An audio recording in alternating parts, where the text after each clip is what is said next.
A paz do Senhor, amados. Amém?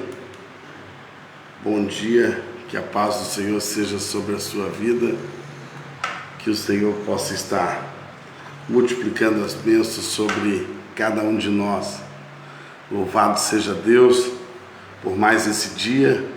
Acredito eu que um dia abençoado, um dia cheio de vitórias, de bênçãos, principalmente para aqueles que gostam de acordar e ver aquele dia em que o Senhor nos presenteia com chuvinha gostosa, um dia, sabem, que a água cai já de manhã para regar a terra.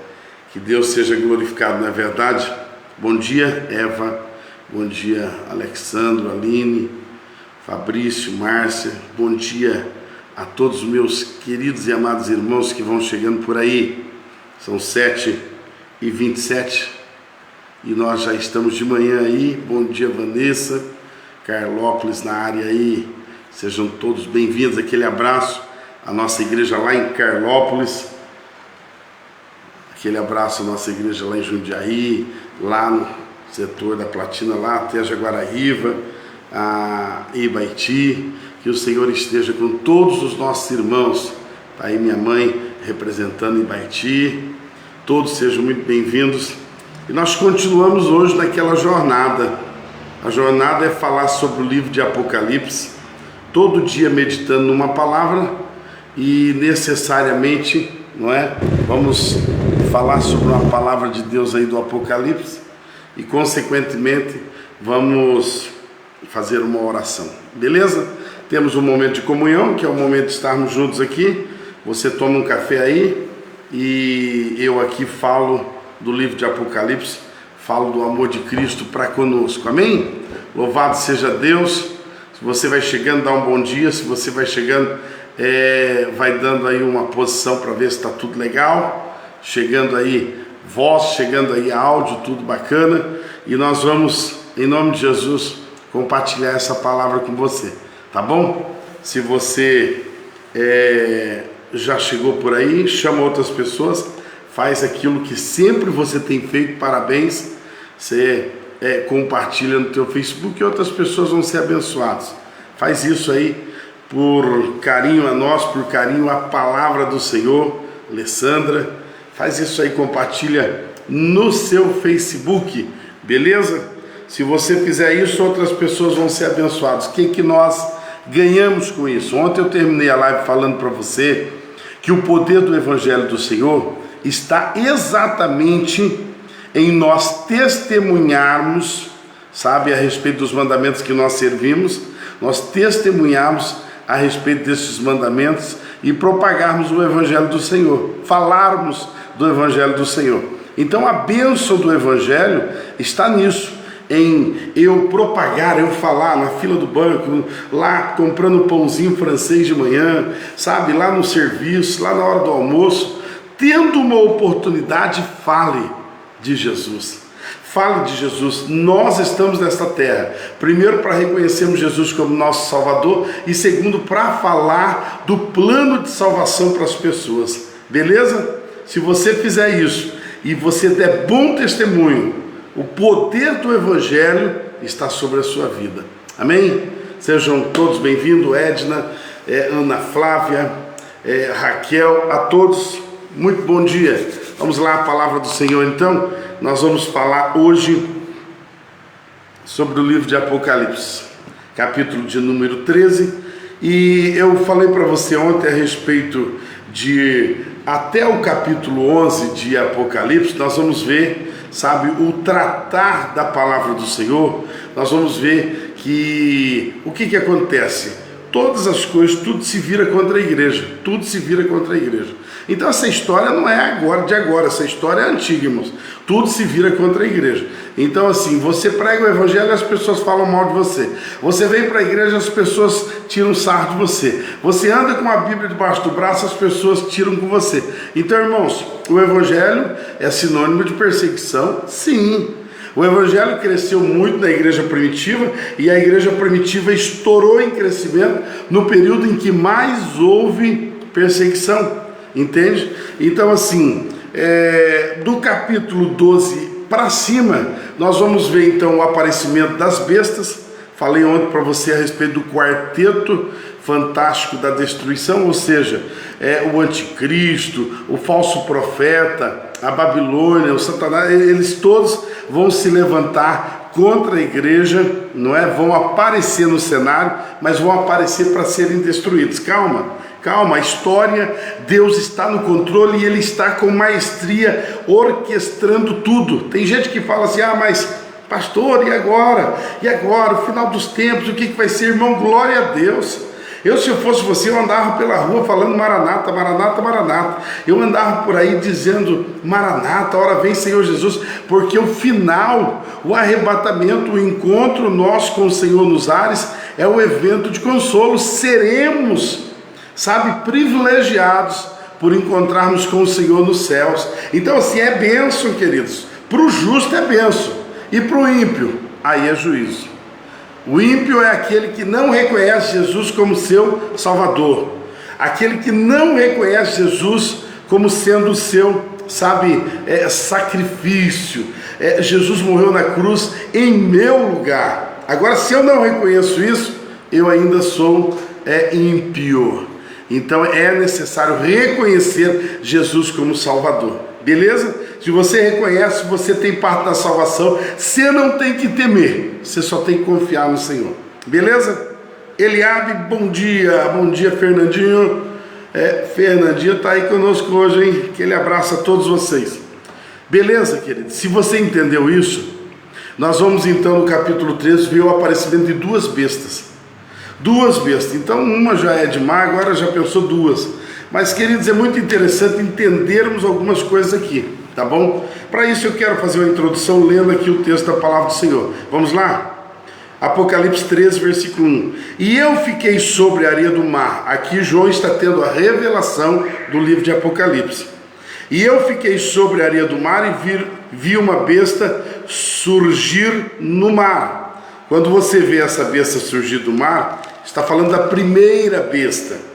Aqui no versículo 2, quando você vai lá no versículo de número 11, diz assim: e eu contemplei outra besta saindo da terra, e ele tinha 2 chifres semelhantes aos de um cordeiro, e ele falava como um dragão, e exerce todo o poder da primeira besta antes dele, e fez a terra e os que neles habitam adorarem a primeira besta, cuja ferida mortal estava curada. Vamos voltar então, volte ao versículo 2, Apocalipse 13 e versículo 2. E a besta que eu vi era semelhante a um leopardo, e os seus pés eram como pés de um urso, e a sua boca de um leão. E o dragão lhe deu seu poder, e o seu trono, e a grande autoridade. E vi uma de suas cabeças com uma ferida para a morte, e a sua ferida mortal foi curada. E todo mundo se maravilhava com a besta. E eles adoraram o dragão que dera poder à besta, e adoraram a besta, dizendo: quem é semelhante à besta? Quem é capaz de guerrear contra ela? Versículo 5. E foi dada a ela uma boca falando grandes coisas e blasfêmias, e poder foi dado a ela para continuar por 42 meses. A primeira besta, 42 meses, a segunda besta, mais 42 meses, fechando então um total de 7 anos, 3 anos e meio, 3 anos e meio, 7 anos.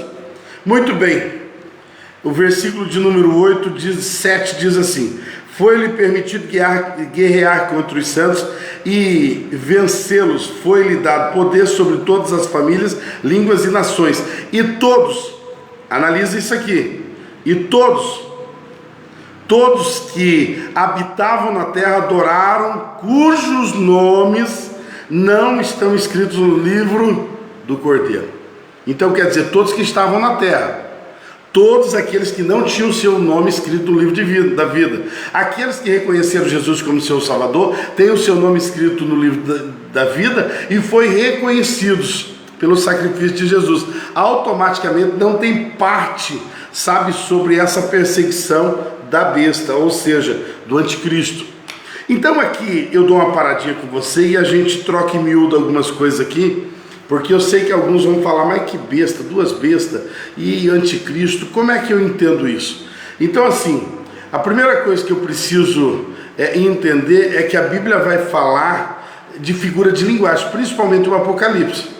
Quando a Bíblia vai falar que estava ali, na areia e o mar estava diante dos seus olhos, o que está querendo dizer isso? Quer dizer, os seus pés estavam sobre a terra, mas havia um mar. O mar simboliza multidão de pessoas, culturas e povos diferentes, muitas pessoas. Então João aqui está revelando que ele estava diante de uma multidão de povos, culturas, raças, estava diante de si. Então está falando de pessoas. O mar simboliza uma quantidade enorme de pessoas, tá bom? Quando ele fala de aqui chifres, cada um tem um significado, mas quando ele fala de chifres, coroas, tal, ele está falando de poder, está também falando, de governo. Está falando de poder, ou seja, alguém que vai governar com muito poder, e vai alcançar todo o mundo. Você está pegando ou não? Então o anticristo, ele é uma pessoa encarnada, Satanás encarnado nele, é uma pessoa, mas ele também se subentende como um sistema que vai abranger todas as pessoas. O sistema vai atingir todas as pessoas. Não tem como viver na terra se você não estiver debaixo desse sistema. Ah, pastor, e as cavernas? E os lugares escondidos? Você acha que você consegue se esconder para sempre? Você acha? Até Jonas, quando esteve no ventre da baleia, ele disse: como me esconderei do Senhor? O juízo Deus traz e traz para que ele seja executado. Então assim, quando eu digo de arrebatamento, quando eu falo de arrebatamento, o arrebatamento é de consolo. Aqueles que subirem com o Senhor, esses estão realmente abençoados, mas aqueles que permanecerem, não tiverem parte, na primeira ressurreição, estes de fato, eles serão perseguidos. Então assim, é necessário que você entenda isso, porque quando a gente fala muito dessas, do Apocalipse, fala com relação à escatologia, primeiro que escatologia já é um nome duplo, não é? No estudo da palavra de Deus, escatologia entende-se como estudo do final das coisas, final dos tempos, escatologia. Mas quando você vai estudar farmácia, vai estudar biologia, essas coisas, você vê que escatologia é o estudo das fezes. Olha que coisa absurda. Então assim, já começa a ser difícil de entender escatologia por aí. Mas então fixe os seus pensamentos assim, de que escatologia é o estudo do final das coisas, final dos tempos. Então, quando eu começo a entender esse pano de fundo aí, eu começo então a fechar um pouquinho, a coxa de retalhos. Eu começo a dar sentido ao entendimento. Então o que eu estou querendo dizer? Eu estou querendo dizer assim: mar, está falando de multidão de pessoas, terra, está falando de todo o plano terrestre vai ser alcançado pelo domínio, poder do anticristo, que ele será uma pessoa, mas governará pelo sistema a toda a terra. Agora também a Bíblia vai falar, a respeito do anticristo, porque em Daniel você vai ver que Daniel fala, dos chifres, pequenos chifres. Daniel fala do pequeno chifre, está falando da besta. Quando nós vemos Mateus, vai falar do abominável, está falando da besta. Quando nós olhamos para Paulo, ele vai falar o homem da iniquidade, ou o homem do pecado, ou da perdição. Esse é o mesmo, é a besta, é o anticristo. Quando também olhamos para João, lá na sua carta, no final da Bíblia, nós vamos ver que a carta de João vai dizer, talvez vai ser João que vai chamar, a besta de anticristo. E por final o Apocalipse que vai chamar de besta. Quem é? O próprio Satanás, que ele vai encarnar. Agora abra aspas aqui, vamos conversar um negócio aqui para você entender. O reino dos céus é perfeito, e o diabo é, terrivelmente invejoso, e ele, vai tentar fazer tudo para se parecer ou querer ser melhor, mas nunca vai ser querer ser melhor do que, sabe, o nosso Deus, o nosso Jesus. Então ele vai querer trabalhar na imitação. Como ele não é criador, ele vai trabalhar na imitação. Agora detalhe, irmãos, eu falei para você ontem, Satanás, a besta, ele tem poderes para destruir. Você vai ver aqui nesse capítulo que ele tem poder a dar vida, no sentido de manifestar ali vida na figura, ou seja, na imagem que vão construir da besta. Vão fazer uma imagem da besta e esta imagem terá vida. Olha para você ver a que profundidade vai a adoração satânica. A que profundidade. Então assim, fecha o teu pensamento comigo aqui agora. Sabe, o teu pensamento no sentido de que, sabe, nesse tempo será terrível a assolação desse demônio, sabe, que é a besta. Agora, ele trabalha na imitação. Quando eu falo de anjos, tem anjos do bem e tem anjos do mal. Quem são os anjos do mal?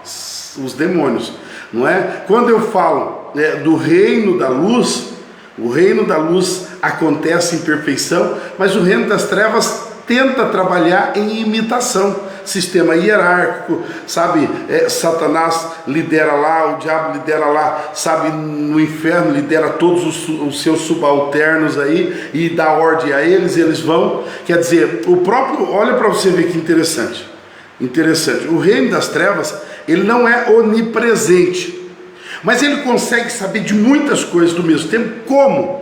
Porque ele acaba trabalhando, sabe, por setores e subdividido de uma forma que a informação chega ao maioral, vamos dizer, ao Satanás lá, chega quase que a tempo real. Então assim, é muito bem organizado, entre aspas, viu, irmãos? Não estou dando crédito a Satanás, só estou aqui esclarecendo, como eu fiz ontem, que Satanás é uma pessoa e ele tem propósitos pré-definidos. Então assim, tem gente que olha para Satanás e fica, vou desbochar dele porque ele não tem poder. Satanás tem poder sim, e ele vai dar poder, o Senhor Deus vai permitir que ele dê poder à besta. Então, e ela vai operar com muito poder sobre toda a terra. Nunca se houve uma perseguição tal. Eu quero que você só trace uma linha no tempo aqui, você vai ver. Você vai ver que grandes homens aí da história negativamente marcaram a história. Você vai ver, vamos por Nero. Nero, na época, sabe, da construção do Novo Testamento, você vai ver que Nero foi um dos grandes pedrinhas do sapato do Evangelho.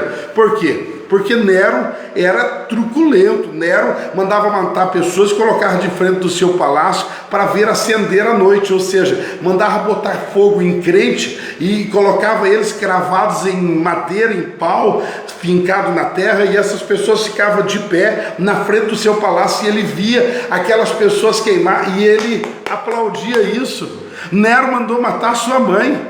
Nero, sabe, era perseguidor, sabe? Nero mandou incendiar Roma. Ficou 6 dias Roma pegando fogo, sabe? Das muitas vilas que tinha em Roma, a maior parte ficou 4 só intacta, só para depois reconstruir, só para colocar a culpa em cima dos cristãos. Nero era absurdo. O espírito do anticristo já estava em Nero. Homens terríveis, como Nero, que depois, quando soube que seria perseguido, estava sendo perseguido, seria morto, ele mesmo tirou a sua própria vida. E nós vamos ver outras pessoas como Adolf Hitler, um homem que perseguiu os judeus e matou mais de 6 milhões de judeus. Você vai ver na história homens terríveis, perseguidores, homens governos, homens que, sabe, desprenderam aí uma perseguição absurda sobre o Evangelho. Um deles é o Império Romano. O Império Romano matou muito mais gente do que você possa imaginar. Quando você chegar no céu, quando você estiver provando do milênio, você vai falar assim, mas quanta gente no governo, quanta gente com tanta coroa bonita, de onde veio tanta gente assim? São os mártires. Você não se deu por conta de quantas pessoas já morreram para o Evangelho chegar até você? Irmãos, teve muito mártires na história. A igreja primitiva fazia pilha, sabe, de cristãos morrendo, sabe, como um mártire, morrendo por amor, morrendo por fidelidade a Jesus. E assim será até o final. mas existe muito martírio. Então assim, perseguidores como o Império Romano, sabe, tem muitos. No Império Romano estava o espírito do anticristo, já estava pairando, mas o espírito do anticristo já estava lá, mas ele vai encarnar. Agora entenda mais uma vez, o reino das trevas trabalha em imitação, não é igual, em imitação. Quando eu digo que o espírito do anticristo já opera lá de Nero, lá atrás do Império Romano, e ele vem, esse espírito já opera. E assim como o Espírito Santo leva a igreja à adoração, assim como o Espírito Santo leva as pessoas a entregar a vida a Jesus, assim como o Espírito Santo conduz a pessoa, o pecador, ao arrependimento, o Espírito do anticristo também conduz as pessoas, ao satanismo, a não crer em Deus, ao ateísmo, a serem incrédulos totalmente. Então o espírito do anticristo já está no mundo desde, da expulsão do Éden. Quem operou em Judas foi o espírito do anticristo, a traição do nosso Senhor Jesus Cristo. Então, queridos, é necessário que você entenda isso. O império das trevas no período da grande tribulação será absurdo. Então, se você entendeu isso, eu queria que você, neste momento, pudesse compreender comigo assim. O anticristo, ele vai trabalhar, o anticristo, ele vem antes de Cristo. A segunda volta de Cristo, ela vai ser depois da vinda do anticristo. O anticristo, ele vem antes da segunda volta de Cristo, mas ele não é o Cristo, ele é Satanás encarnado. Como Jesus veio encarnado, Satanás também vai ser a besta, ou seja, ele vai manifestar num corpo físico. E para resumir a história, irmão, ele vai manifestar. A Bíblia diz, se você lê Apocalipse, a hora que eu desligar aqui, você leia o Apocalipse, por favor, capítulo 13, que o tempo aqui é tão pequeno e é tanta coisa para falar que eu não consigo, ir lendo versículo por versículo. Mas você vai ver no capítulo 13 que ele tinha uma ferida, mortal, e ele vai morrer. O anticristo, que é o próprio Satanás encarnado, ao período dos 7 anos ele vai morrer, no meio dos 7 anos ele vai morrer. E quando ele morrer, ele vai reviver. É uma falsa ressurreição. Imitando quem? O nosso Senhor Jesus Cristo. Mas ele vai ressuscitar como uma falsa ressurreição, demonstrando ali que ele tem todo o poder. E o mundo vai aclamar ele. E o mundo vai, uau, esse é o Messias, este é verdadeiramente o Messias. O mundo vai estar televisionando isso e todos vão dizer, esse verdadeiramente é o Messias.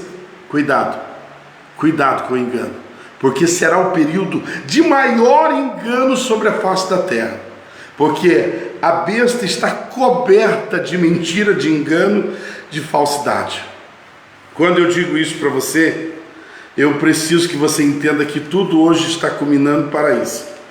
Quando você vê hoje o ocultismo crescendo em ascensão, irmão, está trabalhando para que todos creiam na besta.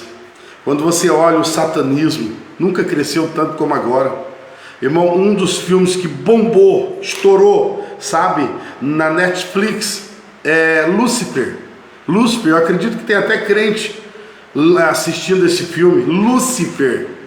Nunca se vendeu tanto, nunca se viu um mundo tão gótico, em que as pessoas gostam, daquilo que é oculto, o ocultismo, e do esoterismo e tantas coisas místicas, estão despertando as pessoas para mais. Agora, o que é isso? É o preparo do sistema, o mundo. O espírito do anticristo já governa todas as coisas. Quando a gente fala de nova ordem mundial, quando a gente fala de um sistema que está, encaminhando todas as coisas para a vinda de Jesus, e também a vinda de Jesus está associada a esse Messias, a esse anticristo que vem antes. Então, cuidado, nos últimos dias será dias de muito engano. Cuidado, com falsos mestres, cuidado, você tem que entender que o evangelho é cristocêntrico. Se uma placa de igreja fala mais do nome do fundador, fala mais do nome de uma pessoa lá, de um pastor, de um apóstolo, seja do que for, se a placa daquela igreja, quando você fala, você lembra do referendo, indivíduo? Irmão, esta igreja tem grandes possibilidades, não estou dizendo que tem grandes possibilidades de ser uma igreja apóstata. Então assim, a igreja é cristocêntrica. Quando você fala igreja metodista wesleyana, você tem que lembrar de avivamento, lembrar do Espírito Santo. Quando você fala igreja metodista wesleyana, você tem que lembrar de almas descendo as águas, Jesus Cristo governando a igreja, poder para curar. Você tem que lembrar disso. Agora, quando a igreja, você fala igreja metodista wesleyana e está lembrando só de pessoas, ela deixou de ser cristocêntrica, ela passou a ser homocentrista, ela deixou de prezar pelo real propósito da igreja, propagação do evangelho e cumprimento dos mandamentos do Senhor. Irmãos, eu preciso terminar, o tempo se esgota, ainda que o tema é extraordinário. Eu quero que você entenda assim: o anticristo, ele terá poder para matar muitas pessoas. Muitas pessoas. O período da grande tribulação já diz, grande tribulação, em que esse anticristo, ele vem antes de Cristo, mas ele, sabe, vem trazer o engano, porque na segunda volta de Cristo, grava isso, o arrebatamento, nós vamos até as nuvens e nos encontramos com o Senhor nas nuvens. Aqui nas nuvens, nós vamos estar com o Senhor enquanto a grande tribulação acontece aqui. Nesse período que o Senhor prepara a igreja para descer como santos, será a segunda volta do Senhor. Arrebatamento é um, segunda volta é outro. Na segunda volta, Jesus desce. Ei, ele desce, montado num cavalo, e diz a Bíblia, Zacarias 13:14, lê depois, que história, que coisa linda. Ele desce montado no cavalo e vem com os santos. Ele não vem mais com a igreja, porque a igreja já é santa. Ele já vem com a igreja, com os santos, e agora ele vai acabar com o anticristo. Ele vai destruir a besta, o anticristo, e vai inaugurar o lago de fogo e enxofre com o anticristo, com a besta. Vai lançar eles juntamente com todos os ímpios que tiveram a marca da besta. Cuidado com isso, queridos. Olha para você ver, o versículo 16 diz assim: e ele fez com que todos, tanto pequenos como grandes, ricos, pobres, sabe, livres, escravos, todos, na face da terra que estiver na grande tribulação, eles vão cair sobre o governo do anticristo. E o texto diz aqui: receberam a marca na sua mão direita e nas suas testas. O que é isso? Receberam uma marca, um chip, um adesivo, um código QR Code, um chip implantado, não sei. Sabe, pastor, o chip é a besta. Não, o chip faz parte do governo da besta. Está entendendo? A besta é um líder mundial. Quando fala de duas bestas aqui emergindo do mar, significa que uma besta sai do poder religioso, e uma besta é um grande líder religioso do mundo hoje. Esse grande líder religioso vai apresentar ao mundo a besta, que é um homem com a sabedoria, com a inteligência, um homem que vai trazer um equilíbrio à economia, às finanças, sabe, ao poder social, ao poder político, às famílias, sabe, à pandemia, todas. Precisa, irmão, estar assim. Será que você não está entendendo? Precisa ter uma crise, precisa ter uma pandemia, precisa ter um desnivelamento da política, precisa ter uma crise religiosa. Abre igreja, divide, esse pastor está escandalizando, o outro está com 2, 3 mulheres. Precisa ter uma crise do poder religioso, porque o anticristo vai criar a religião única. Está entendendo? Uau! Irmão, e nesse período em que uma besta, poder religioso, dá poder à besta do poder político, esse homem muito inteligente, ele vai governar o mundo por 3 anos e meio. Paz, vai, sabe, dizimar a terra, isso é certo, sabe, ele vai trazer um genocídio sobre a terra, mas depois de 3 anos e meio, a terra, sabe, todo mundo vai estar dizendo: esse é o líder que nós esperávamos, um líder mundial. E depois desses 3 anos e meio, ele encarna Satanás. Ou Satanás encarna, sabe, esse grande líder, e ele vai ser o próprio Lúcifer, sabe, sentado. E aí é onde entra o segundo templo, em que vai ser construído, e aí Lúcifer quer sentar dentro do templo e blasfemar. É aí que o judeu vai acordar, é aí que o judeu vai falar assim: opa, não, esse não é o Messias, ele está escarnecendo.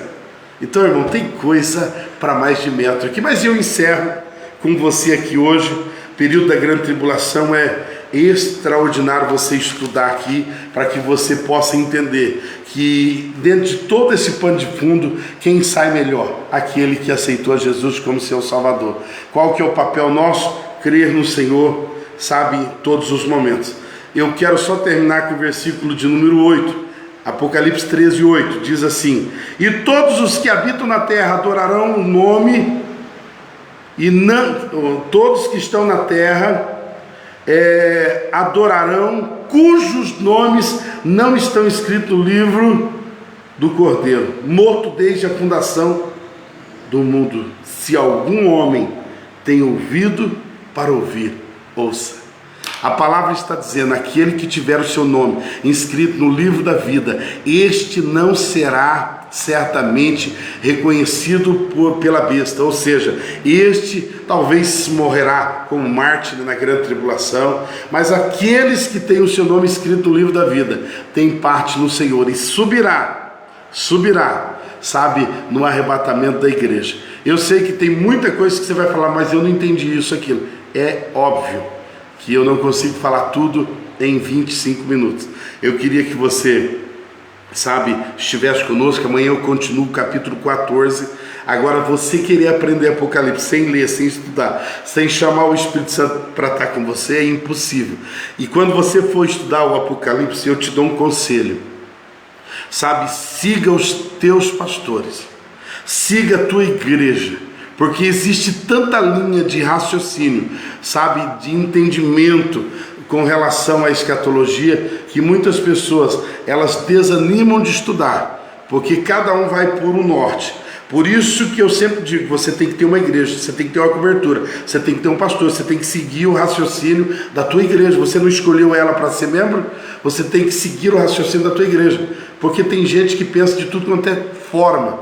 O que eu quero que você entenda é assim: o que nós precisamos estar prontos é para o arrebatamento da igreja, onde nos encontraremos com o Senhor e viveremos sobre o governo dele para sempre. Amém?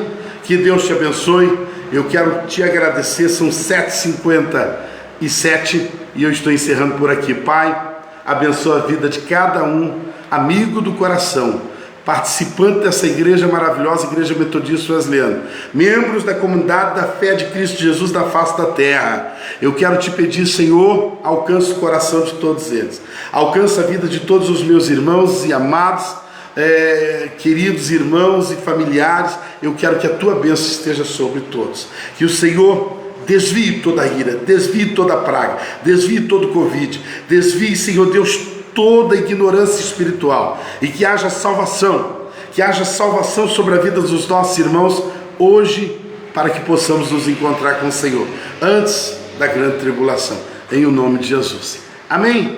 Até amanhã, Apocalipse 14. Dá uma lidinha em casa. Se vemos amanhã, 7h25.